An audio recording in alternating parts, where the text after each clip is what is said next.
où en êtes-vous de la publication de vos comptes? Ce qu'on a vu sur dans nos éditions comme collectif, par exemple, vous assignez en justice pour publier vos comptes. Vous en êtes où de cela? Ces éléments ont été diffusés.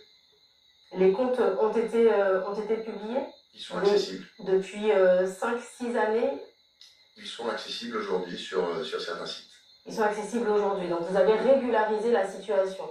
On peut le dire comme ça. Je rappellerai tout d'abord que le protocole signé le 16 octobre prévoit une baisse allant jusqu'à 20% en moyenne sur les produits des 54 familles de produits.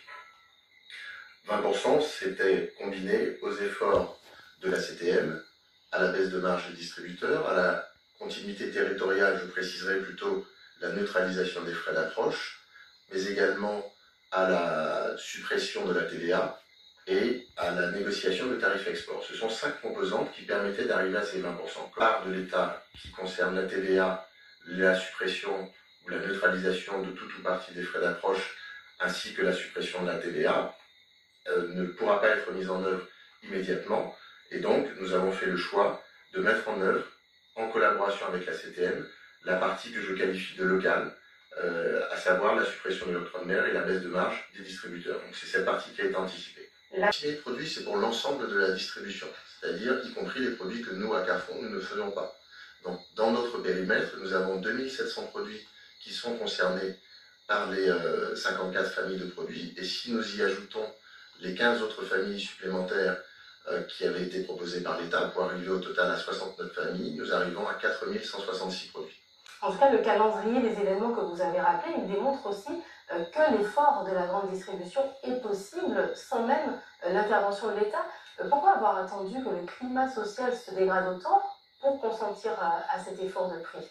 Alors, bien au contraire, je tiens à rappeler que cet effort de la grande distribution, c'est un effort que l'on considère comme étant en cascade, c'est-à-dire qu'il y avait d'abord la baisse de l'octroi de mer qui s'appliquait, ensuite la neutralisation des frais d'approche, et à ce moment-là, le distributeur baissait sa marge. Pourquoi il ne peut le faire, ou il est censé le faire qu'à ce stade?